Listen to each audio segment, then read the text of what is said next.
아바타를 통해서 제가 인사를 드렸는데 잘 들으셨는지 모르겠습니다. 여러분 제페토를 잘 아시죠?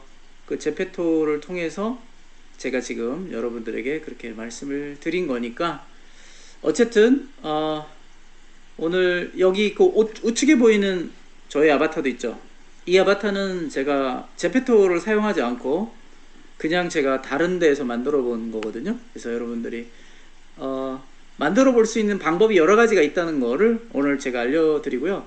이 왼쪽에 있는 아바타 얘는 좀 움직일 수도 있으니까 이렇게 움직이기도 하니까 더 좋죠. 안녕하세요. 두 가지의 저 아바타를 이동국교육위원장입니다. 추석을 맞이해서 오늘 특집으로 여러분. 자, 오늘은 여러분에게 제가 이제 예고해 드린 대로 메타버스, 가상부동산, NFT 뭐 이런 거에 대해서 자세히 좀 설명을 드릴까 합니다. 토마스 프레이라는 사람 미래학자죠. 2030년까지 현재 일자리 45개 중에 약 20억 개 정도의 일자리가 이제 없어진다라고 그렇게 예언을 했습니다. 이 사람들이 예언한 그대로 지금 세상이 가고 있다는 게 굉장히 놀랍죠. 뭐 근데 정말 이대로 되면 문제는 뭐냐면 우리 모두가 앞으로 힘든 삶이 될 수밖에 없는데 그래서 굉장히 많은 이제 새로운 기술들이 나오고 있죠. 여기 보시면 쭉 보시면 무인 기술, 그 다음에 트릴리온 센서 무브먼트, 사물 인터넷, 3D 프린팅, 컨투어 크래프팅, 가상현실, 비행드론, 인공지능 이렇게 8가지를 미래의 파괴적인 이제 기술이라고 소개를 해줬습니다. 여기서 여러분 대부분 이제 오늘 설명에도 많이 나올 텐데 사물 인터넷이란 말은 이제 뭐 모든 것이 인터넷으로 연결된다는 뜻이고요. 그 다음에 이제 이 센서 무브먼트라는 것은 뭐냐면 우리가 데이터를 확보하거나 가상현실 세계가 만들어지려면은 센서가 있어야만 그게 데이터화를 할 수 있거든요. 그 센서가 트릴리온 1조 개를 넘었다는 얘기예요. 그 다음에 3D 프린팅은 여러분 뭐 다 아실 거고요. 컨투어 크래프팅이라는 거는 뭐냐면 건물을 3D 프린터로 질 수 있는 그런 방법을 컨투어 크래프팅이라고 합니다. 중국에서 현재 어떤 회사가 건물을 하루에 10개를 질 수 있다. 실제로 지었습니다. 왜 그런 일이 가능하냐면 바로 프린팅 방법으로 건물을 짓기 때문에 그렇다는 거죠. 오늘 이제 구체적으로 말씀드릴 가상현실 세계고요. 비행 드론, 드론이라는 것이 엄청나게 이제 발전을 해서 날아다니는 자동차가 현실화 될 것이다 라고 얘기하고요. 인공지능이라는 거는 너무나 여러분 잘 알려진 내용이기 때문에 여러분들이 충분히 감지를 할 거라고 생각합니다. 앞으로 2030년 정도 되면은 드론이 전 세계에 약 10억 개로 늘어날 것으로 그렇게 추정이 되고 있습니다. 그래서 온 세상이 이제 전체가 하나로 연결되는 그런 세상이 되는 거죠. 이런 초연결 사회라고 합니다. 이런 사회가 이루어지면은 이제 공유 경제가 완전히 시스템을 갖추게 될 것이다라고 그렇게 볼 수 있죠. 그래서 많은 지금 이제 회사들이 굉장히 많은 이제 이런 가상현실 쪽에 투자를 하고 있는데 우리가 오늘 뭐 말씀드릴 그런 회사 뭐 그런 구체적인 얘기는 안 나오겠지만은 구글이나 아마존 뭐 페이스북 같은 그런 회사들에 대한 얘기가 나올 수 있겠습니다. 자, 아무튼 잠시만요. 잠시 창문이 열려 있어서 소리가 시끄러워서. 자, 이런 회사들이 많아짐에 따라서 그만큼 가상현실 세계도 더 급속하게 성장을 하고 있는데요. 이건 페이스북이 앞으로 여러분에게 만들게 될 가상현실 SNS 서비스입니다. 호라이즌이라고 하죠. 가상현실 SNS 서비스인데 아직 베타 기간이라서 여러분들에게 출시는 하지 않았고요. 이제 얼마 있으면은 페이스북도 가상현실 속에서 말하자면 SNS를 한다. 무슨 말이냐면요. 지금은 뭐 문자나 보내고 영상 정도 보내는데 이제 앞으로 페이스북을 통해서 호라이즌의 서비스가 가능해지면 여러분과 제가 아바타로 이렇게 등장하는 거예요. 실제로 등장해서 멀리 있는 친구 아바타하고 제 아바타하고 만나서 대화도 할 수 있고 손도 맞잡을 수 있고 그런 소통이 가능해진다는 것입니다. 굉장한 일이 아닐 수 없죠. 뭐지 전화가 뭐 영상 통화가 되는 시대니까 뭐 이런 거는 그렇게 어렵지 않을 거라고 당연히 생각을 할 수 있겠죠. 이렇게 VR 안경을 사용하면 얼마든지 여러분들이 직접 만나는 것과 똑같은 효과를 가질 수 있는 거예요. 영상 통화나 이런 거하고는 비교가 안 되죠. 냄새도 맡을 수 있고 심지어는 같이 음식도 먹을 수 있고 정말 놀라운 세상으로 지금 바뀌고 있다는 걸 여러분이 알 수 있죠. 자, 여러분 유튜브를 많이 사용하시죠? 저희도 유튜브를 지금 사용하고 있는데 유튜브가 1분에 업로드되는 분량이 약 500시간 분량의 영상이 업로드가 되고 있다고 합니다. 만약에 여러분이 하루 정도에 업로드된 모든 동영상을 다 보시려면 18년이 걸린다고 말하고 있어요. 그러니까 여러분이 하루에 쏟아져 나오는 동영상 분량이 이 정도니까 18년 걸려서 볼 정도의 그런 영상이니까 콘텐츠의 홍수시대다라고 얘기할 수밖에 없겠죠. 자, X세대라는 사람들은요 70년대 태어나신 분들은 활자 위주로 삶을 살았죠. Y세대는 어떻습니까? 1980년에서 2000년대 태어나신 분들은 디지털화된 문서를 통해서 주로 소통을 하고요. Z세대 2000년대에 태어나신 분들은 주로 영상을 통해서 소통을 한다, 그런 얘기가 되겠습니다. 뭐 이건 뭐 다 우리가 다 아는 얘기죠.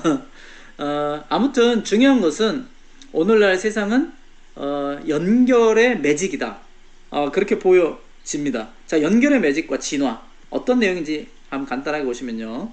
먼저 라디오가 처음에 나와가지고 5천만 명의 청취자가 연결되는데 38년이 걸렸다고 해요. 꽤 그래도 빨리 진행됐네요.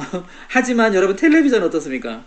텔레비전은 5천만 명의 시청자와 연결되는데 단 13년밖에 걸리지 않았습니다. 3분의 1 정도의 시간밖에 걸리지 않았으니까요. 30% 빨리 진행이 됐다고 볼 수 있죠. 인터넷과 디지털 미디어의 등장으로 시간과 공간의 제약을 지금 벗어나는 그런 세상을 살아가고 있습니다. 인터넷과 디지털 미디어가 얼마나 성장하는지 여러분 잘 알고 있습니다. 시공간을 초월하는 그런 세상에 우리가 살아가고 있죠. 그래서 사람과 사람 사이의 관계 데이터를 축적하는 소셜 네트워크가 이렇게 많이 등장을 한 것이고요. 수많은 센서와 이제 사물이 인터넷에 연결되면서 사람의 개입 없이도 이제 자동화 시설이 만들어지게 되는 그런 세상에 우리가 살고 있죠. 제가 오늘 여러분에게 이렇게 메타버스와 블록체인이 연결되는 세상을 소개해드리기 위해서, 오늘날은 한마디로 얘기하면 메타버스와 블록체인이 연결되는 그런 세상인데, 제가 한 7권 정도의 책을 읽고 여러분들에게 이 강의를 준비했거든요. 왜냐하면 좀 더 잘 여러분에게 설명해 드리고 싶었어요. 그래서 이 강의를 여러분이 토대로 해서 앞으로 메타버스나 블록체인, NFT를 잘 이해했으면 좋겠다, 가상부동산을 잘 이해했으면 좋겠다라고 하는 그런 바람이 있어서 제가 여러 권의 책을 참조해서 오늘 말씀을 드리고 있는 것입니다. 자, 메타버스라는 말이 등장한 것이 언제일까요? 바로 1992년입니다. 여러분이 상상하는 것보다 훨씬 빨랐어요. 1992년엔 물론 소설 속에만 등장했죠. 닐 스티븐슨이라는 소설가가 사이버펑크 SF 소설 스노우 크래시라는 그런 소설 속에서 메타버스라는 용어가 제일 먼저 등장하고 있고, 이 소설 속에 또 등장하는 말이 아바타라는 말입니다. 아바타라는 말은 힌두교에서 산스크리트어로서 쉽게 말씀드리면 하나의 하강이라는 뜻이에요. 하강, 내려온다, 하강, 내려온다는 뜻이에요. 그러니까 아바타가 무슨 말이냐면은 하늘에 있는 신적 존재가 이 땅으로 내려와서 우리가 신과 교류할 수 있다, 이제 이런 개념을 담은 말이 아바타인 것이죠. 그런데 이 아바타가 지금은 어떤 말로 쓰이고 있죠? 또 다른 나를 카피한 복사본의 그런 의미로 지금 쓰이고 있는 말이 아바타가 되지만, 원래 뜻은 이제 그런 하강이란 뜻이란 말이죠. 그래서 지금은 아바타는 말을 모르는 사람이 없는데, 이 단어가 바로 1992년에 이 소설 속에 맨 처음 등장을 했다는 얘기예요. 여러분이 90년도에 태어나신 분은 뭐 별로 없으시겠지만은 벌써 30년이나 됐다는 얘기죠. 30년 동안 우리가 이거를 못 알아들었어요. 그런데 이 두 회사가 바로 이 스노우 크래시라는 소설에 입각해서 만들어진 회사가 바로 있는데, 린든 랩이라는 회사예요. 린든 랩이라는 사람이라고 이제 우리가 얘기하는데, 린든 랩이라는 사람이 2003년, 린든 랩은 이제 회사 이름이죠. 이 회사에서 뭘 만들었냐면은 2003년에 인터넷을 기반으로 하는 가상현실 공간의 세컨드 라이프라는 걸 만들었어요. 세컨드 라이프. 말 그대로 세컨드 라이프라는 거죠. 두 번째 삶. 가상공간 현실을 2003년에 벌써 구현을 했다는 것입니다. 세컨드 라이프로. 이 회사는 지금 가상 부동산도 팔고 있어요. 이따가 제가 소개를 해드리겠지만 2003년부터 활발하게 벌써 우리는 메타버스 시장이 이제는 이론이 아니라 1992년에 이론으로 나왔던 것이 그 하나의 소설이었는데 그것이 2003년에 현실화가 됐다. 그런 얘기죠. 그 다음에 여러분 구글이라는 회사에서 구글 얼스라는 지도를 만들었지 않습니까? 이 구글 얼스라는 맵을 통해서 이제 전 세계를 또 하나의 지구 카피본으로 만들 수 있는 하나의 가능성을 보여줬어요. 또 세컨드 얼스라고 할 수 있겠죠.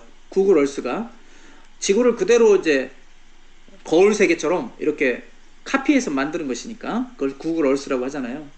자, 이렇게 만들어진 것들이 있었는데 2018년에 여러분들에게 제가 오늘 추천해주고 싶은 굉장히 좋은 영화죠. 이미 알고 계시겠지만 스티븐 스필버그가 레디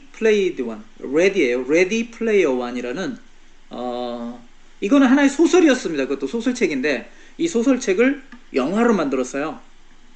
정말 저도 이 영화를 오늘 강의를 준비하면서 봤는데요.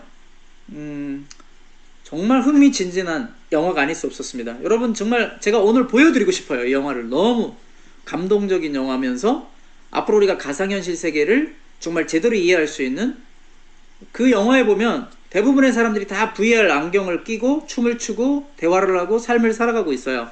그리고 이 영화의 그 주인공들도 실제로 가상현실 세계 속에 들어가서 모든 일이 이루어집니다. 그 안에서 범인이 되기도 하고 쫓기는 막 그런 어떤 전쟁을 통해서 땅을 차지하고 그 가상현실 세계를 만든 사람을 이제 후계자가 되는 그런 영화예요. 굉장히 흥미진진한 영화니까 여러분 꼭 보시길 바라고 여러분들이 지금 가상부동산 현실 뭐 이런 거에 대해서 얘기하는데 잘 안 먹힌다. 말이 안 통하는 젊은이가 있다. 말이 안 통하는 좀 나이 드신 분이 있어요? 그러면 저희 크라우드한 얘기하지 마시고 무조건 이 영화를 한번 보고 얘기하자고 하세요. 레디 플레이어 원. 예, 여러분 지금 올레 TV에서도 방영하고 있으니까 돈 주고 사셔서 보실 수 있습니다. 꼭 보시기 바랍니다. 이번 추석 때에 우리 모든 크라우드원 회원들에게 제가 추천하고 권장하는 영화니까요. 레디 플레이어 원 아직 안 보신 분은 스티브 스필버그 영화가 그동안 스필버그 영화 어떤 영화만 E.T.부터 시작해서 뭐 주라기 공원이라든지 뭐 인디아나 존스라든지 유명한 영화를 엄청 많이 만들어 돈을 엄청 많이 벌었죠. 근데 이 사람이 여태까지 만들었던 영화보다 이 레디 플레이어 원을 만들어서 버는 돈이 더 많다고 할 정도니까요. 여러분이 꼭 보셨으면 좋겠다라고 하는 것입니다. 자, 그럼 메타버스를 한번 정리해 봅시다. 메타버스라고 하는 것은 이렇게 한번 정의를 내려볼 수 있을 것 같아요.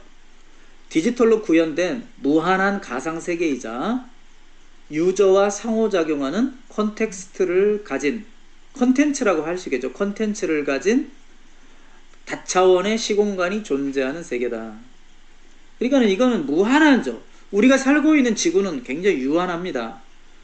메타버스에서 만들어낼 수 있는 가상세계는 우리가 살고 있는 세상의 7배, 8배 무한하다고 볼 수 있어요. 그런 가상세계 속에서 유저들과 상호작용하는 거죠. 근데 그 상호작용하는 툴이 뭐냐 이거죠. 이 사람들과 상호작용하는 툴은 바로 VR 안경이에요. HMD라는 것은 헤드 마운티드 디스플레이. 그러니까 여러분 이렇게 안경을 쓰면 여기 얼굴에 다 영상이 나타나고 여러분 움직임이 그대로 몸으로 다 느껴지는 거거든요. 그 HMD가 바로 서로 상호작용하는 하나의 매개체입니다. 툴입니다. 그러니까 이것을 만들기 위해서는 엄청난 그래픽 GPU라고 하죠. 그래픽 프로세싱 유니트. 그러니까는 그 연산 장치가 있어야 되겠고 그 다음에 여기에 데이터, 센서 이런 것들이 막 등장을 해야 됩니다. 이런 기술이 지금 다 완성이 됐다 이거예요. 그 완성이 이미 된 거죠. 2000년대 들어오면 이거를 우리는 4차원 혁명이라고 하잖아요. 4차원 혁명. 그래서 지금은 메타버스가 만들어질 수밖에 없는 생태계가 조성이 된 거예요. 디지털 경제가 만들어지고 메타버스가 활발하게 움직일 수밖에 없는 세상이 됐어요. 그래서 이 메타버스는 4가지로 보통 나눠서 얘기하는데 첫째는 증강현실이라고 합니다.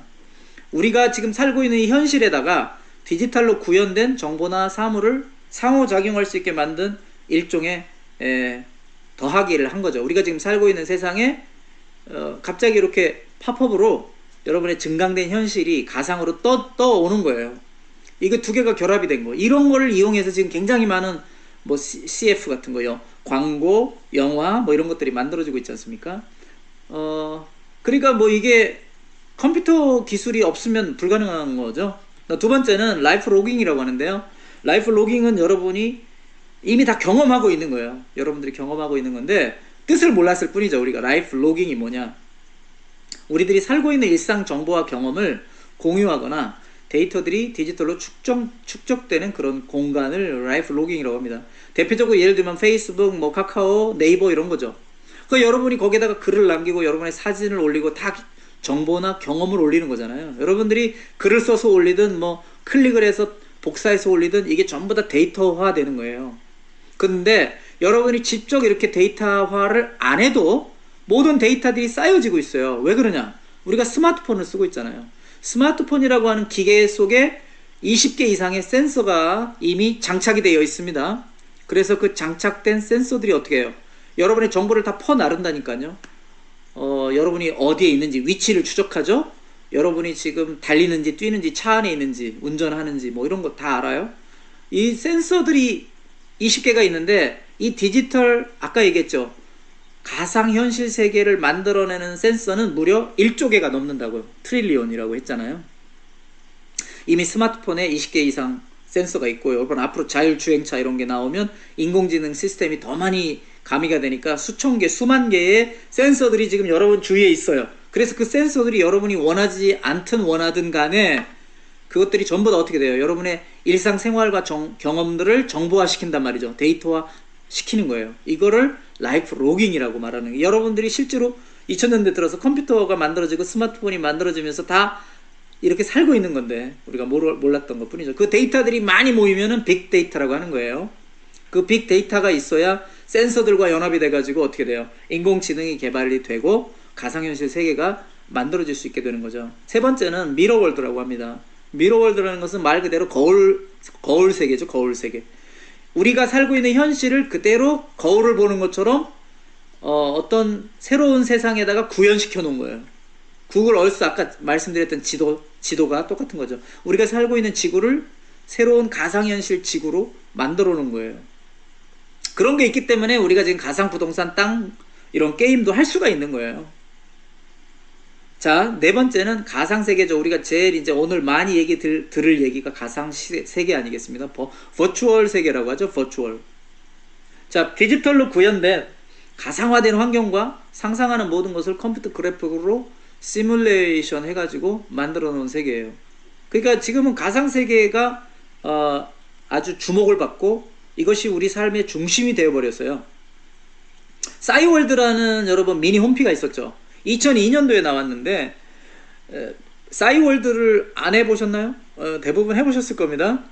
제가 미국에 있을 때 저도 싸이월드를 통해서 이제 뭐 사진도 올리고 일기도 쓰고 뭐 미니 홈피도 만들어 가지고 이렇게 제 방이라고 해가지고 꾸미고 그랬는데 이 사람들이 그때 도토리라는 걸 가지고 사람들에게 사고팔고 했죠.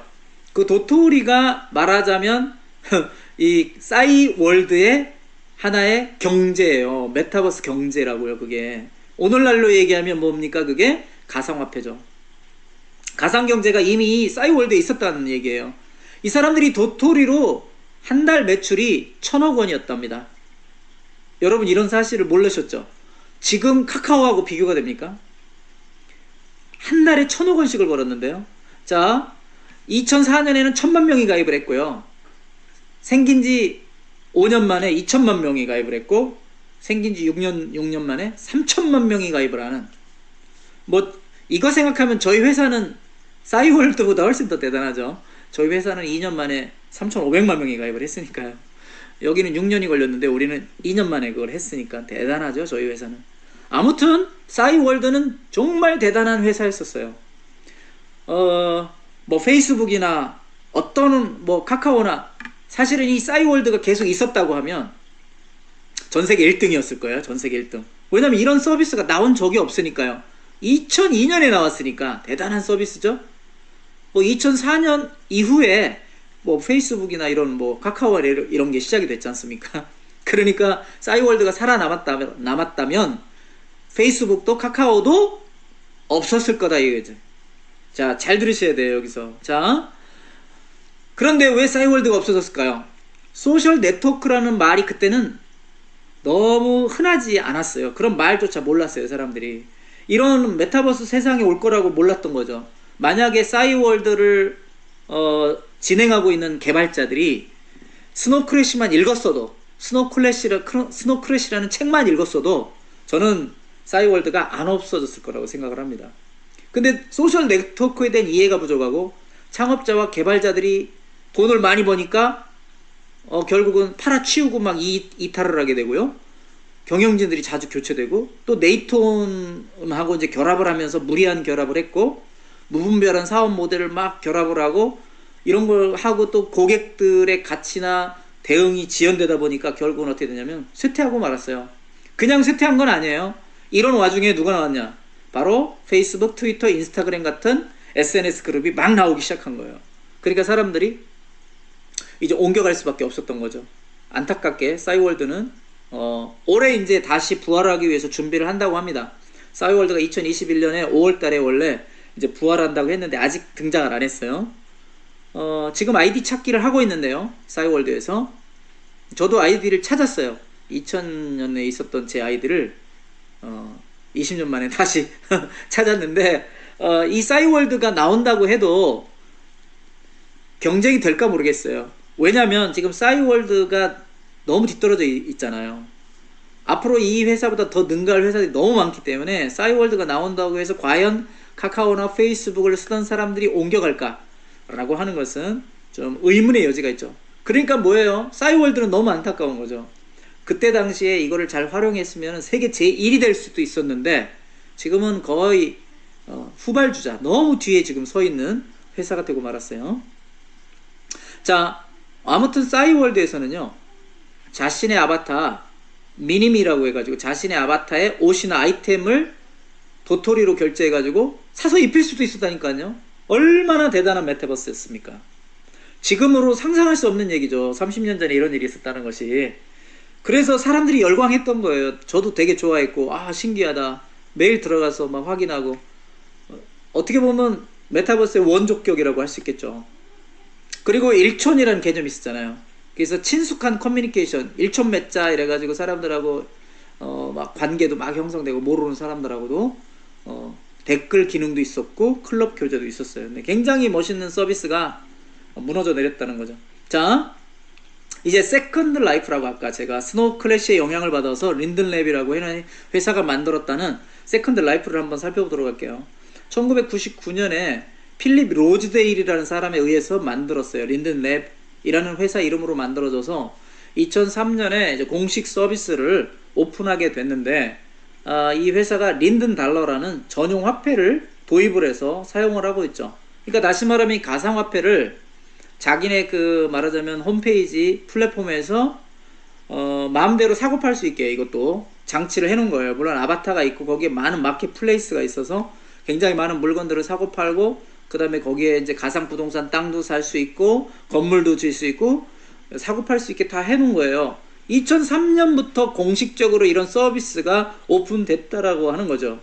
우리가 늦어도 엄청 늦은 거예요. 지금 크라우드완 아니었으면 우리가 이런 걸 알 수가 없었겠죠. 지금 너무나 많은 사람들이 알 것 같지만 아직도 모르는 사람이 천지간에 많습니다. 자, 린덱스라고 린든 달러를 교환할 수 있는 교환소까지 거래소가 만들어져 있어서 본격적인 가상 경제의 서막을 열은 회사라고 그렇게 인정을 받고 있는 회사가 바로 세컨드 라이프라는 회사예요. 세컨드 라이프라는 이제 린든랩이 만든 하나의 플랫폼인 거죠.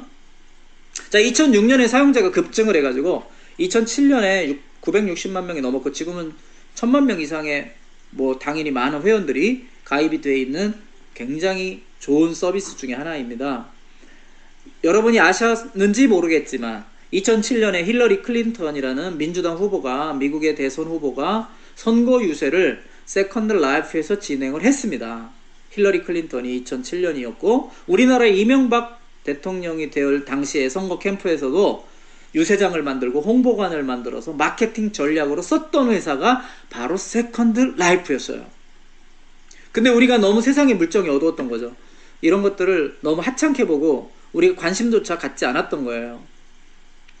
그래서 이게 지금 세컨드 라이프 안에 있는 부동산인데요. 이 집과 토지를 누군가가 만들어 가지고 이제 팔겠다고 내놨는데 라군에 있는 프리미엄 아주 좋은 이렇게 집을 이렇게 만들어 가지고 보여주고 있죠. 이거를 팔겠다 이거예요. 450 린든 달러로 팔겠다는 것입니다. 450 린든 달러가 얼마인지는 잘 모르겠는데 450 린든 달러를 가지고 이 집을 앞에 보면 뭐 전망이 물 위에 집을 지었나 봅니다. 네, 물 위에 해변에 있으니까 말하자면 리조트죠, 리조트. 해상 위에 있는 리조트예요. 이런 리조트가 몰디브에서는 어마어마하죠. 하룻밤 자는데 몇백만 원씩 한다고 합니다.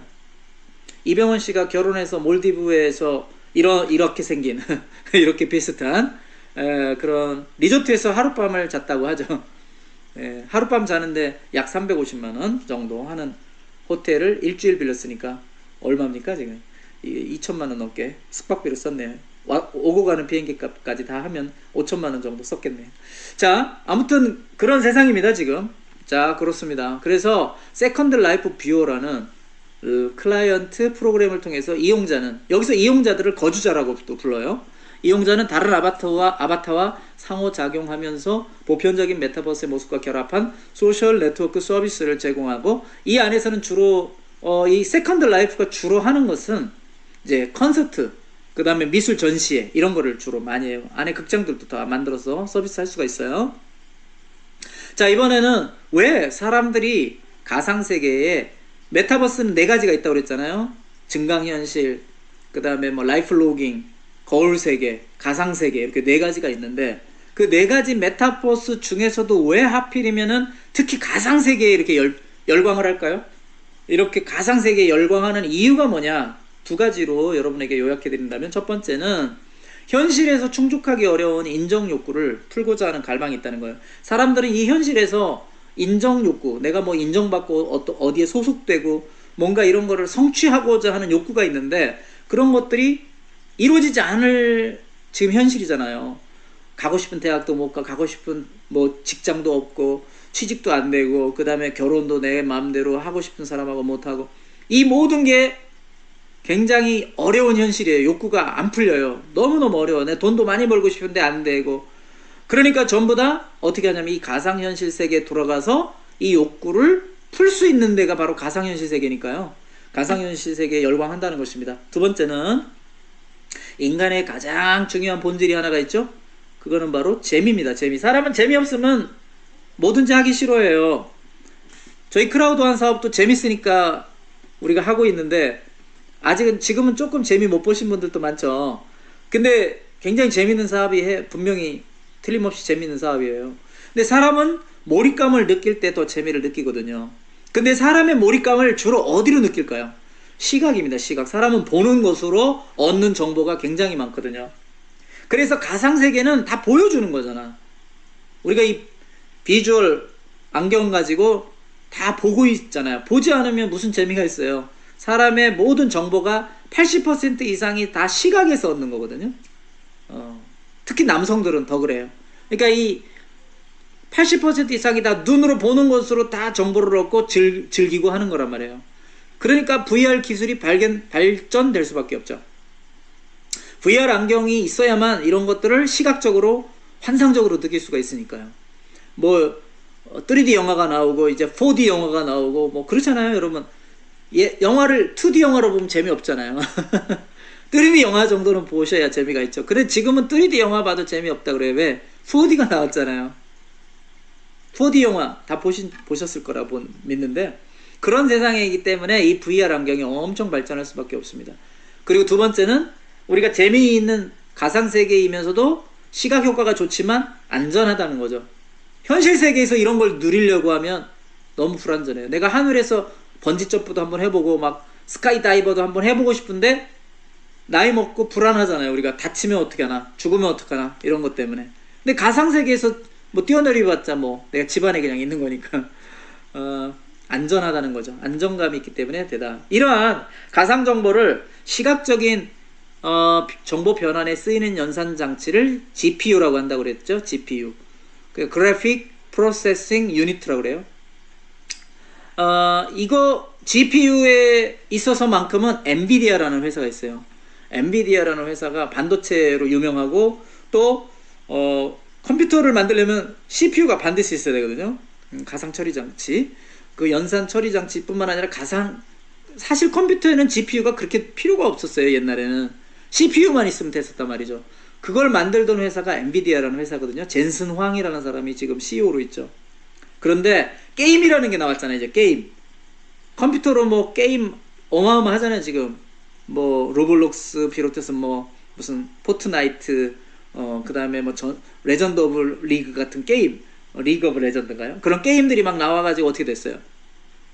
그래픽이 굉장히 중요해졌어요. GPU가. 이 모든 것들을 앞서가고 있는 최고의 회사가 엔비디아입니다. 엔비디아라는 회사예요. 그래서 그 회사가 지금 어마어마하게 돈을 많이 벌고 앞으로 더 많이 벌 수밖에 없게 되는 거죠.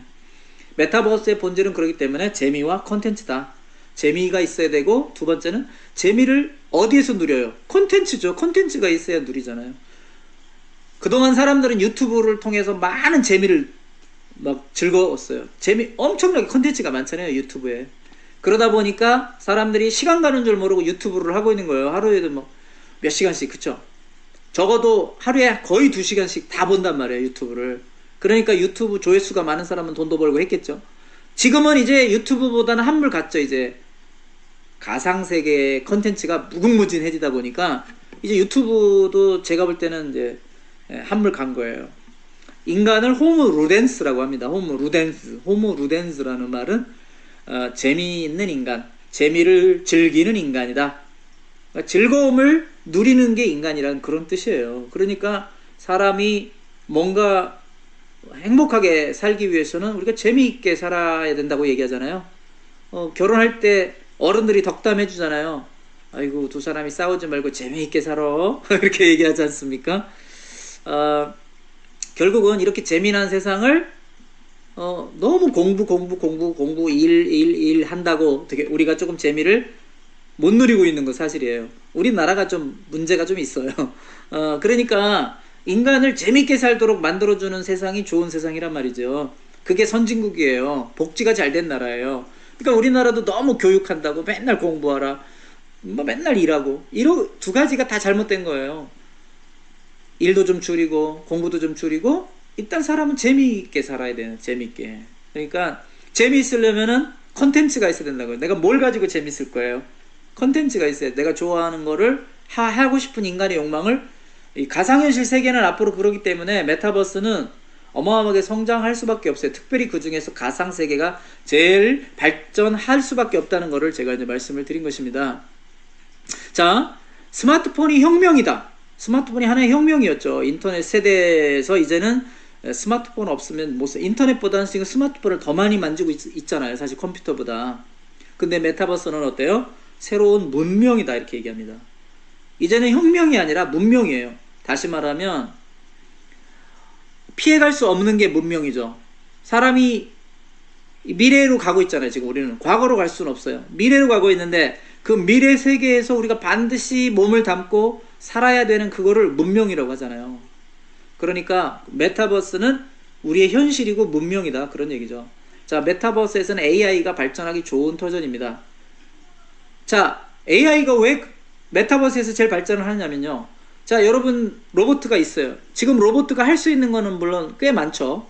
수술도 하고 뭐 집도 짓고 여러 가지 해요. 그런데 문제는 뭐냐면 그 인간하고 똑같이 만들어지려면 너무 시간이 많이 걸린다는 거죠. 아무리 봐도 기계예요. 얼굴도 이상하고 몸집도 이상하고 다 이상하죠.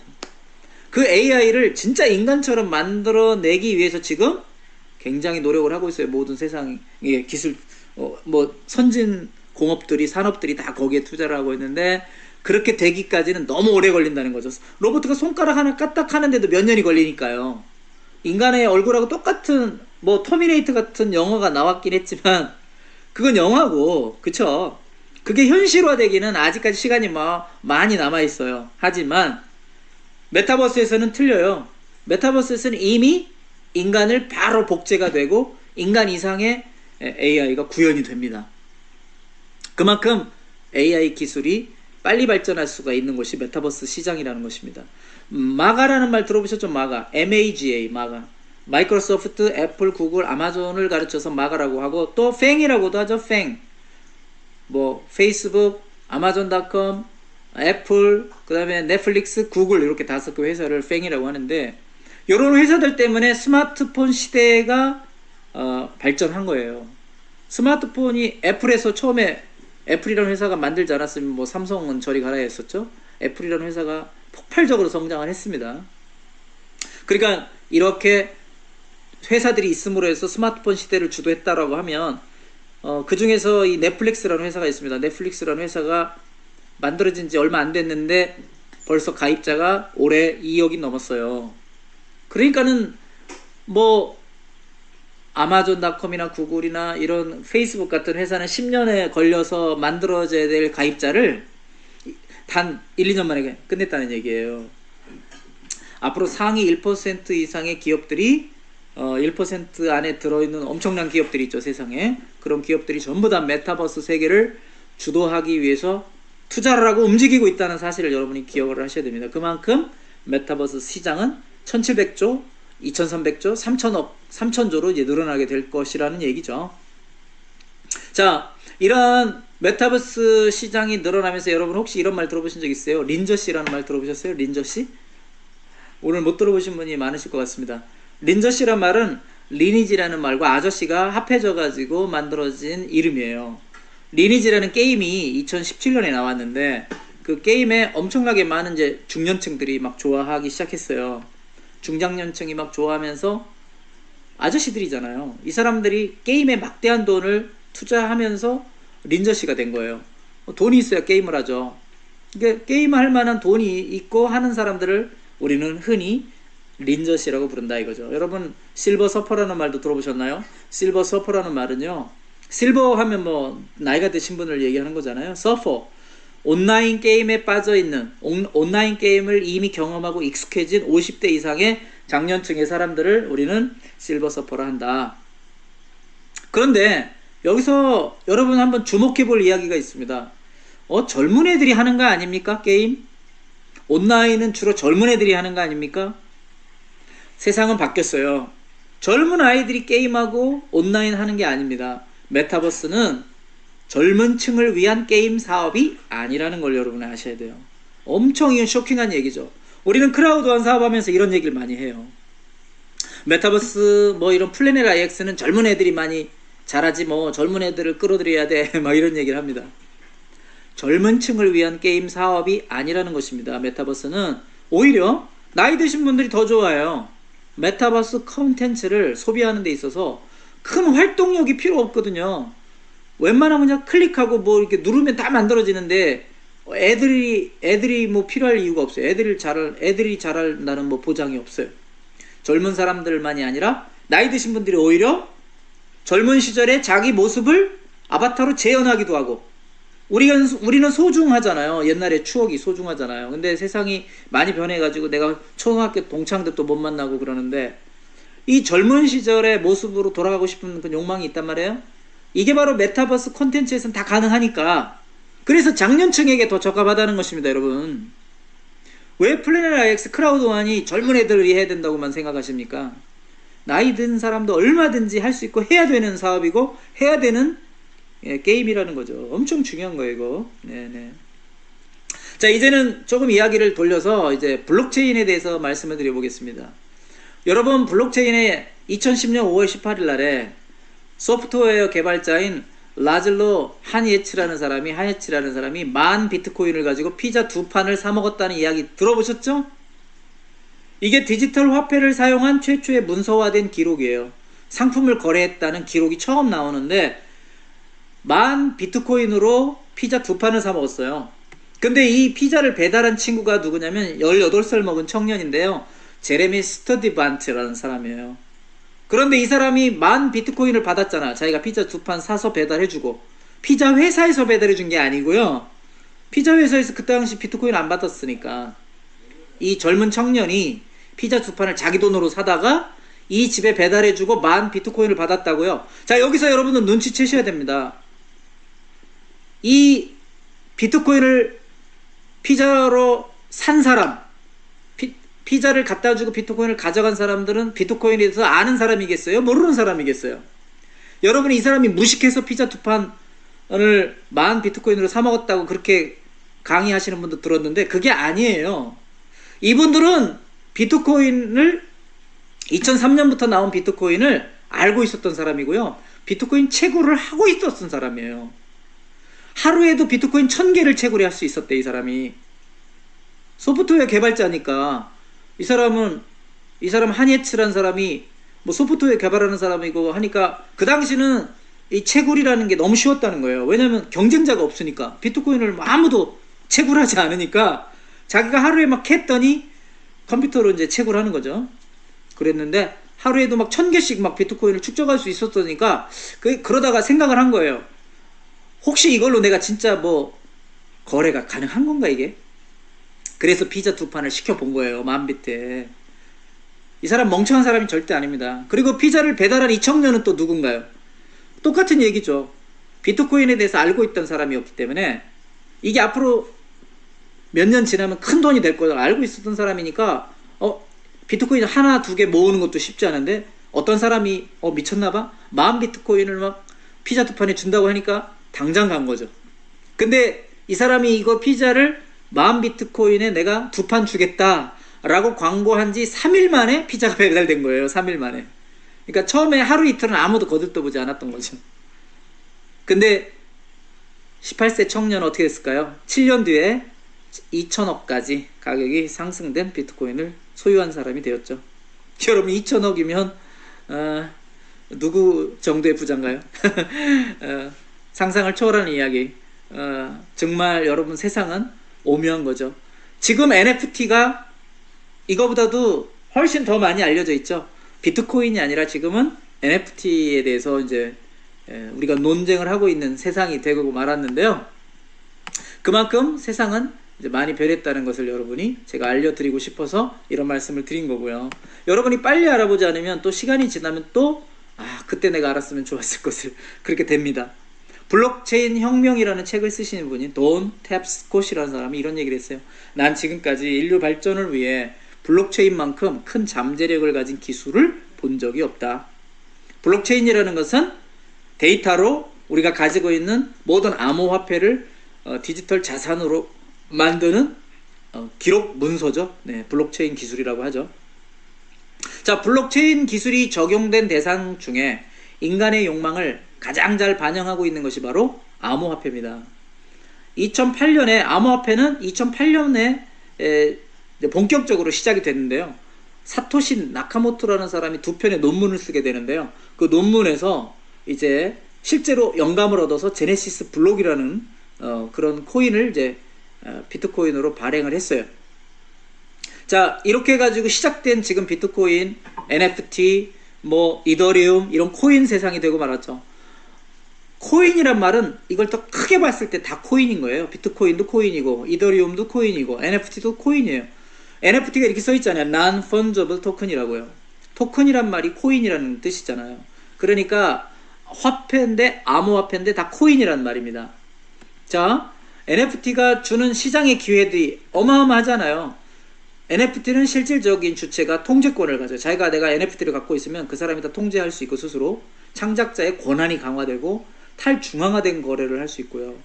그 다음에 투명하고 신뢰할 수 있는 사회를 만들 수 있고 이런 여러 가지 장점이 있기 때문에 NFT를 하게 됩니다. 이 중에서 제일 중요한 게 뭐냐면 탈중앙화된 거래라는 거예요. 지금 우리가 돈을 갖고 있으면 어떻게 됩니까? 지금은 돈이나 자산을 갖고 있으면 전부 다 나라에 등록이 되죠. 등기소에 등록이 되거나 여러분 은행에 여러분이 가진 자산이 등록이 됩니다. 그러니까 여러분이 중앙화된 거래밖에 못해요.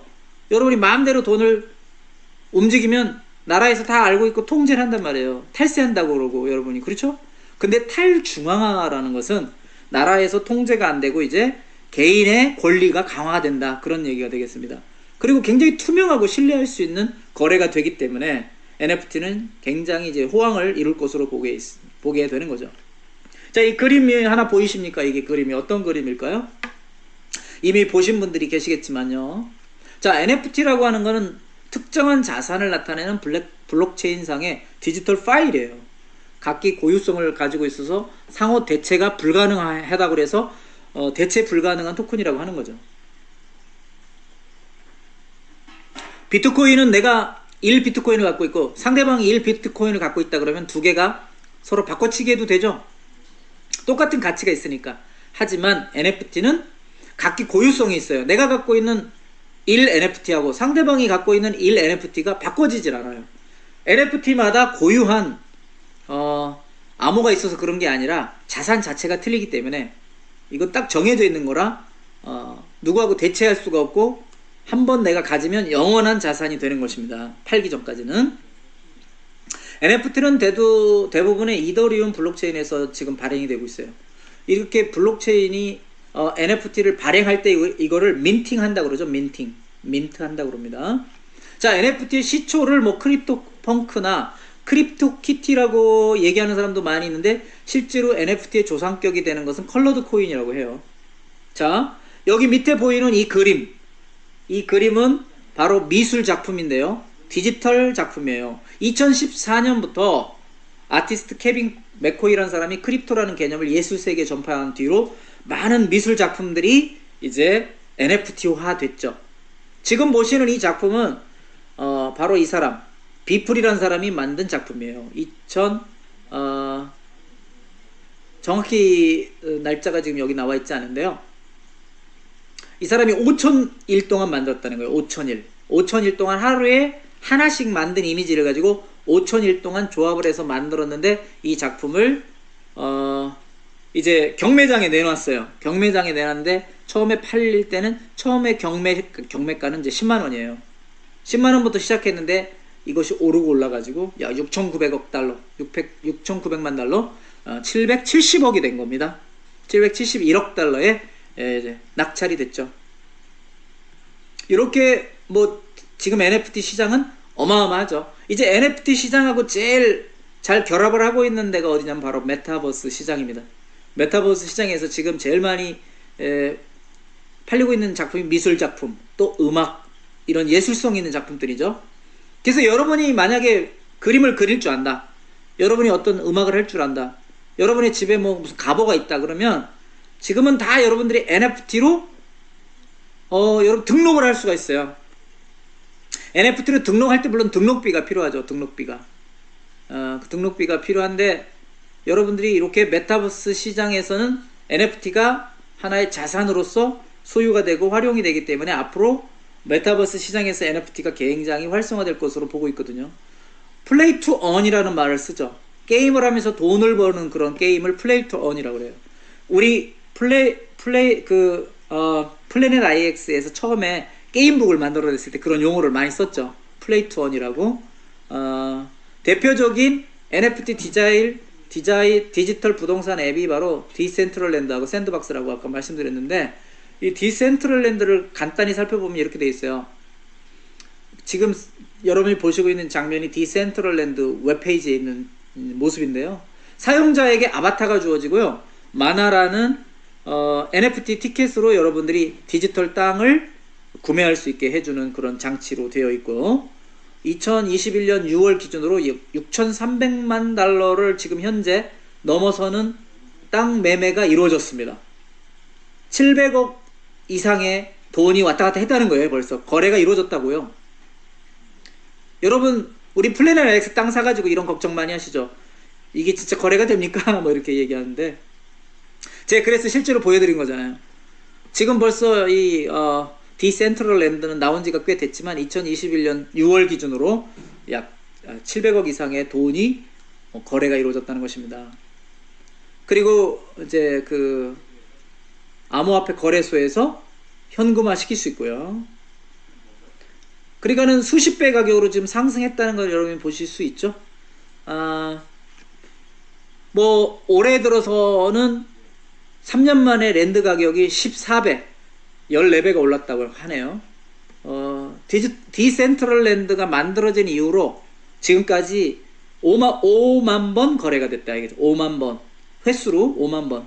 총 거래 액수가 3천만 달러가 넘고 평균 가격이 560달러. 현재 가격은 1,400달러라는 추산이 이제 터무니없지 않다. 이제 이렇게 얘기가 되고 있을 정도로 시가총액이 커지고 있는 그런 부동산, 가상 부동산 현실이에요. 이거는 샌드박스라는 회사, 똑같이 역시 가상 부동산을 이렇게 땅으로 팔고 있는데 여기 액수를 한번 보세요. 이게 25만 불이 아닙니까? 25만 불. 2억 5천만 원. 2억 5천만 원에 이 땅이 지금 팔려고 내놨어요. 현재 가격이 그렇다는 거예요. 어마어마한 지금 세상이라는 거. 뭐 가상 부동산은 옛날 얘기죠, 이제. 앞으로 어떤 게 더 나올지 모르겠어요. 지금 얼스2의 모습도 보여드리는데 이건 뭐 여러 번 얘기했지만 지금 바티칸 교황청은 130달러. 그 다음 미국은 61달러. 한국은 36달러. 가격이 계속 오르고 있는 걸 볼 수 있죠. 한국이 제가 몇 달 전에 봤는데 이게 18달러밖에 안 됐었는데 오늘 보니까 36달러예요. 그러니까 2배가 벌써 오른 거죠. 한 서너 달 만에. 네. 자, 여기는 얼스2에서 경복궁을 본 사진입니다. 위에 보니까 경복궁이 전부 다 중국 사람이 거의 다 샀나봐요. 빨갛네요. 그 다음 밑에는 독도인데 이게 여기 독도 러브 코리아라고 한국말로도 이렇게 써 있는데 여기 이거를 방해하려고 일본 사람 몇 사람이 또 들어가서 또 이렇게 방해 공작을 했는 그런 모습이 나와 있는데요. 예, 독도의 땅에 지금 한국인이 이걸 산 거를 얘기해 주는데요. 실제로 한국 투자자들이 얼스2에 얼마나 투자했을까요? 4월 초에는 31억 원, 5월 초에 50억 원. 현재까지 한국 이용자들의 누적 거래량이 약 56만 개로서 미국에 이어서 2위로 기록이 되고 있습니다. 그러니까 매월 20억 원씩 지금 증가를 하고 있는 거예요. 여러분, 플래닛 IX에서 우리가 땅을 얼마나 사고 투자했는지 여러분 모르시겠지만은 얼스2에 투자하는 사람이 이렇게 많다는 거 여러분 상상을 초월하지 않습니까? 어마어마한 액수로 지금 땅에 투자하고 있는데 이 사람들은 사실 우리 같은 플랫폼이 없잖아요. 크라우드원 같은 플랫폼이 없는데도 불구하고 땅 자체만으로도 이렇게 돈 벌려고 지금 투자를 하고 있단 말이에요. 근데 저희 크라우드원은 어떻습니까? 플래닛 IX에 투자하면 동시에 크라우드원에서도 네트워크가 만들어져 가지고 판매 보너스가 이루어지고 거기서 우리는 이중적인 우리는 돈을 벌 수 있는 장치가 플랫폼이 만들어져 있는데 이제 많은 사람들이 당연히 저희 회사로 오면 더 좋지 않겠습니까? 네. 이런 가상 부동산 회사가 한두 개가 아니라는 걸 제가 여러분에게 보여드리는 거예요. 또 이런 회사가 있습니다. Vpark이라는 회사가 있어요. Vpark. 이 회사도 캘리포니아에서 만들어진 회사인데 몇 년 안 됐어요. 이 회사도 이렇게 땅을 지금 현재 팔고 있는 그런 회사고 또 하나 회사를 소개해드린다면 After Earth라는 회사가 있습니다. 이거는 이제 미국과 역시 캐나다를 중심으로 해서 만들어진 회사가 되겠죠. After Earth 이런 회사가 지금 또 있죠. 우리나라에서 만든 회사도 있어요. JR 월드죠. 자, 이거는 After Earth라는 회사의 땅입니다. After Earth라는 회사에서 이렇게 3블락, 4블락, 19블락 이런 식으로 땅을 NFT 소유권, 여기도 다 NFT로 하잖아요. NFT로 안 하면 안 되는 거죠. 지금 전 세계 모든 땅들이 그런 식으로 팔려나가고 있다는 거. JR 월드입니다. 카카오의 클레이턴 블록체인을 기반으로 해서 만들어진 메타버스 시장, NFT 가상부동산이죠. JR 월드. 이것도 2021년에 만들어져 가지고 지금 올해 만들어졌는데 주소는 몰타로 돼 있거든요. 이 회사가 지금 이렇게 강남 땅을 먼저 팔고 그 다음에 점점 중국, 프랑스, 미국 쪽으로 이제 이동을 할 것으로 보여요. 그러니까 결국은 이 사람들은 좀 더 색다른 게 뭐냐면 약간 증강현실도 포함시켜가지고 이 안에서 스타벅스 안에 예를 들어서 JR 월드 안에 있는 스타벅스에서 내가 주문을 하면 현실 세계에 있는 나한테 스타벅스 커피가 배달이 된다는 거. 이 안에서 스키, 골프, 낚시 이런 레저 스포츠 활동도 할 수 있고요. 백화점도 있고 의류 매장도 있고 다 될 수 있어요. 그러니까 여러분이 이 안에 건물을 지어가지고 임대 사업도 할 수 있고 엄청 재밌는 그런 세상을 만들어 놓은 거죠. JR 월드. 그러니까 뭐 우리 플래닛 IX는 사실 어떻게 보면 저는 저희 플래닛 IX가 훨씬 더 기가 막힌 모습이라고 생각을 해요. 자, 여기 보면 이 사람들이 이런 얘기를 해줍니다. 블록체인 기반의 디지털 부동산의 시대가 올 것이라는 것은 예견된 일이었고 이제 디지털 부동산은 엄연한 투자 자산으로 인정이 되고 있습니다. 디지털 부동산 투자를 고려하는 것은 충분히 합리적인 일이고 사회적으로도 머지않아 디지털 부동산 분야가 급성장할 것이라고 봅니다. 디지털 분야는 급격히 성장하는 암호화폐 투자와 깊이 연관되어 있고 높은 수익률을 기록하고 있을 뿐 아니라 조만간 부를 저장하는 현실적이면서도 효과적인 수단으로 인정받을 것입니다. 실제 세상의 미술품이나 실제 우리가 사는 물리적인 세상에 부동산과 같은 효과를 준다 이렇게 얘기했어요. 자, 뭐 제가 다 읽어드리고 싶지만 시간이 이제 없습니다. 그래서 이미 암호화폐를 기반으로 한 가상세계, 솜니움 스페이스, 크립토 복셀, 악시의 인피니티, 뭐 샌드박스, 뭐 굉장히 디센트럴랜드가 그 중에서도 가장 빨리 지금 성장을 하고 있고 다양한 요소가 개발된 메타버스 시장이라는 것을 여러분에게 말씀을 드렸습니다.